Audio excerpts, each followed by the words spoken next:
Ce que deviendra l'Afrique dans 30 ans dépend de ce qu'on enseigne ou de ce qu'on n'enseigne pas aux enfants africains d'aujourd'hui.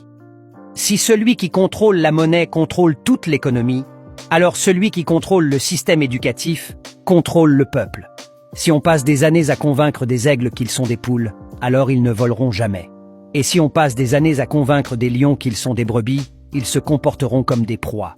Alors, sommes-nous actuellement en train d'éduquer des jeunes entrepreneurs qui construiront l'Afrique, ou des petits esclaves qui iront se bousculer dans les ambassades européennes, ou se noyer en mer à la recherche d'un maître?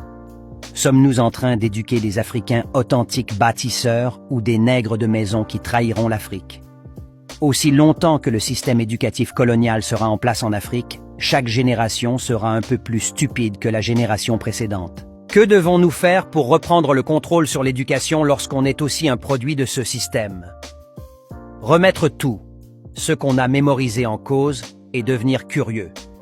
Faire des recherches approfondies pour comprendre l'impact de l'éducation sur l'avenir d'un peuple. S'inspirer des systèmes éducatifs les plus efficaces au monde comme ceux de la Suède, de la Finlande, etc. Offrir une formation adaptée et continue aux enseignants au Haïti. Remplacer les écoles coloniales par des écoles africaines. Encourager les enfants à lire au moins 3 livres différents par semaine.